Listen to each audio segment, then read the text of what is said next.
Ladies and gentlemen, please welcome to the stage Governor of New Jersey, the Honorable Phil Murphy.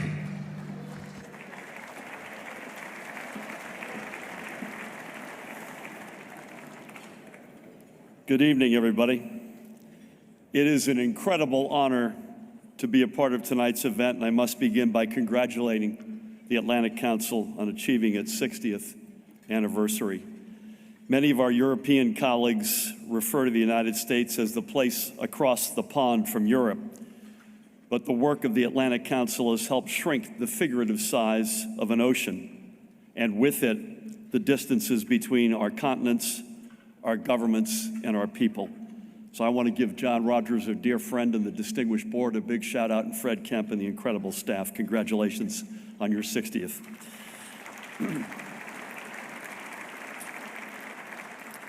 Now on to the task at hand. By the way, very rare for me, even having lived in Germany, that the Scorpions are playing before I got out here.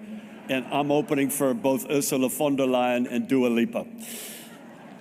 So I gotta pinch myself here. I salute each of tonight's outstanding awardees, and I am so privileged to introduce the recipient of this year's award for distinguished international leadership, someone who, from our very first moments when I served as the United States ambassador in Germany, my wife Tammy, who's with me tonight, we bonded with our honoree tonight instantly and became dear friends. And she's someone with whom I have found so much both professional and personal common ground. For those of us who have dedicated parts of or all of our careers in service to the preservation and strengthening of the transatlantic partnership, Ursula von der Leyen needs no introduction. But given that this is an award ceremony and I'm expected to fill up 3 minutes of the program, she's going to get one anyway.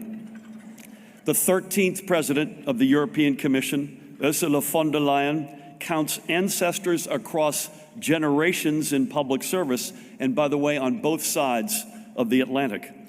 And she is the daughter of an esteemed German civil servant who also served as minister-president of Lower Saxony in Germany.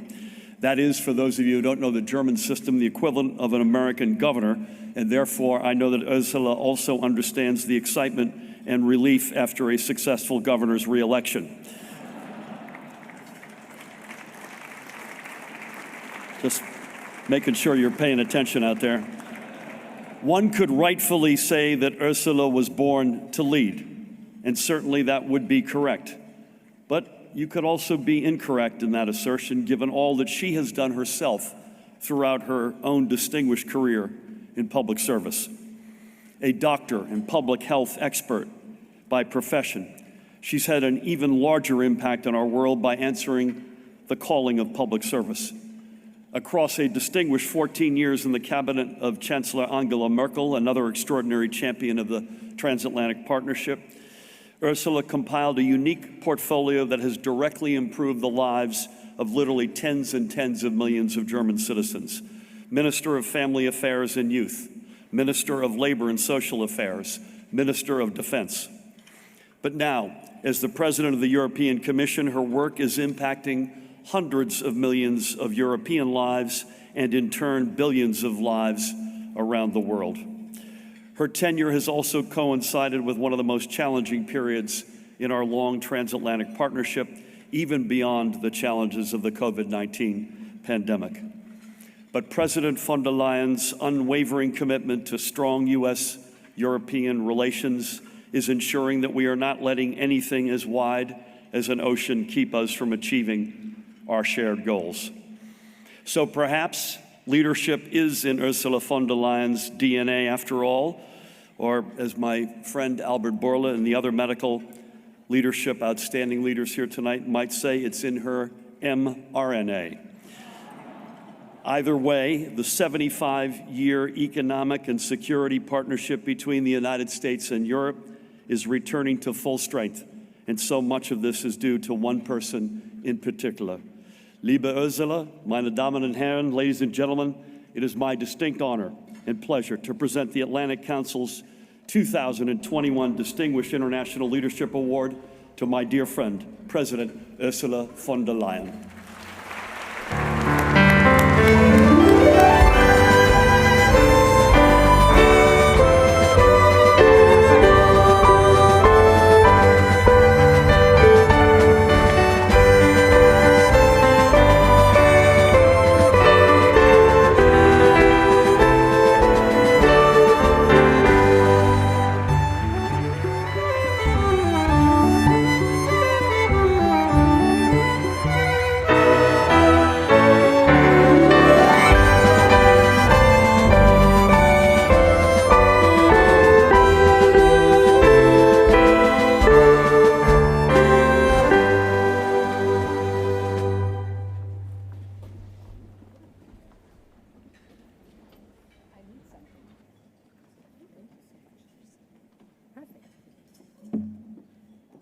here I am.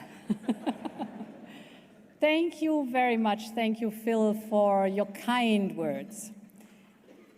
And I must say, ladies and gentlemen, I feel incredibly honored by this award. The fact that the Atlantic Council is awarding me as a European and transatlantic citizen means so much to me. This is exactly how I feel. A European and a transatlantic citizen. My great-grandmother was born here in the United States in 1883.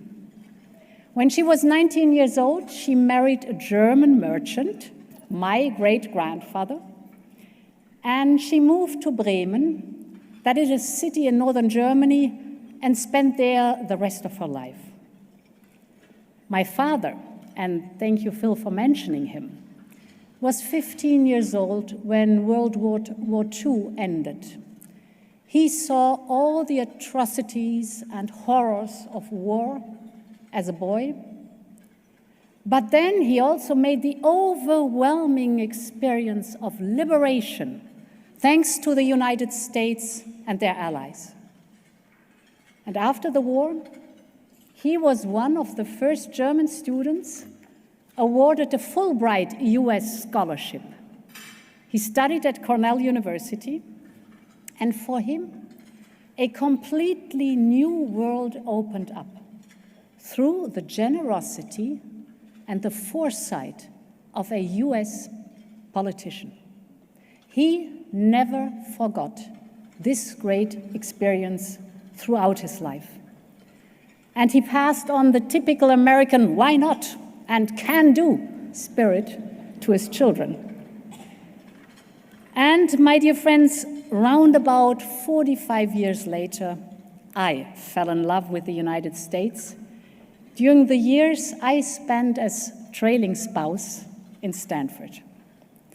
My husband was a postdoc and later faculty member at the Division of Cardiovascular Medicine in Stanford, headed at that time by Dr. Victor Zhao, who is with us tonight. So we moved to California with our, at that time, 3 children. You must know that in Germany in the early 90s, it wasn't that common to be a mother while having a professional career too. Then coming to the United States felt like a breath of fresh air for me. No one questioned my choice of being a working mom. Everyone expected both me and my husband to work and take care of the kids. I felt supported and empowered like never before. 2 more children were born, and thus, since then, my husband and I are proud parents of 2 American citizens.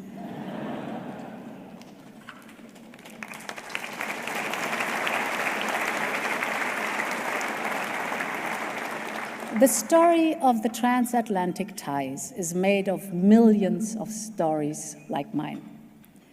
But most importantly, it's made of shared values and interests between the 2 sides of the ocean.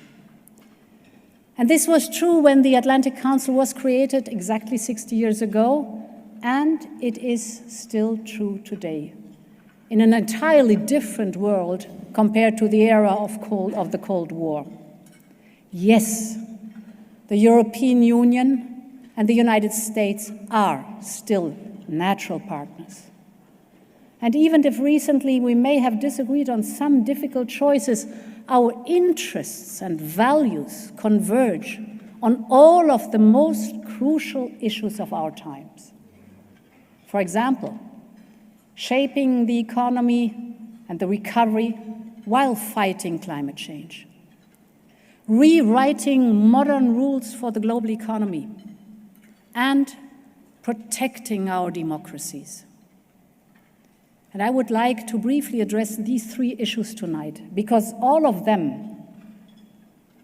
of them, the United States and the European Union are on the same side of the table and surely on the same side of history. First, on a green recovery. What are the European Union's and the United States' interests? We both want to keep global warming below 1.5 degrees Celsius, while at the same time relaunching the economy, both domestically and around the world. And this means, on one hand, decarbonizing our economies, investing in green innovation and clean technologies, and in high-quality infrastructure at home. And on the other hand, it means supporting developing countries to leapfrog to a carbon-neutral future. And as President Biden and I demonstrated at the COP26 in Glasgow last week, the European Union and the United States are fully aligned on this. We initiated together a global methane pledge and got more than 100 countries to join. We're working on a circular economy that gives back more to nature than it takes. We're both working on a pilot with South Africa to help them close their coal plants and create new green jobs instead. And at the G20 summit in Rome, we agreed not only to pause our disputes on steel and aluminium, but to join our efforts to decarbonize these two crucial industries.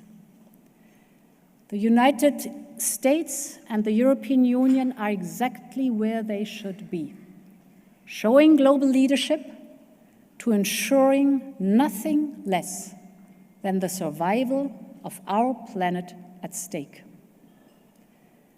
Second, on rewriting modern rules for the global economy. The challenge we face here is clear. Fast technological change and shifting economic forces need a modern rule book and effective international action. Take tech policy. Both the European Union and the United States want to become less dependent on international supply chains for critical technologies. We can help each other to diversify and improve resilience. For example, on critical issues like semiconductors. Here at the Atlantic Council, you have recently argued that it is time for transatlantic digital policy. Well, with the EU-US Trade and Technology Council, we are taking crucial steps in absolutely the right direction. And I imagine us cooperating also on the rules for digital platforms. We have a convergent vision on how digital platforms should work in open societies and open economies. And then let me touch on building the networks we need for the global economy. We in the European Union are about to present a new strategy to connect the world. We call it Global Gateway. Like President Biden's Build Back Better for the World, Global Gateway will seek to be a multiplier for high-standard investment in infrastructure around the world. Our initiatives will help build much-needed networks for transport, energy, trade, data, and people, while insisting on the highest environmental and labor standards, and on financial transparency. It will forge links, not create dependencies. And when the European Union and the United States come together, we have the power to shape the world of tomorrow, from 6G to green finance. And therefore, finally, this year has reminded us that we must stand up for democracy every day.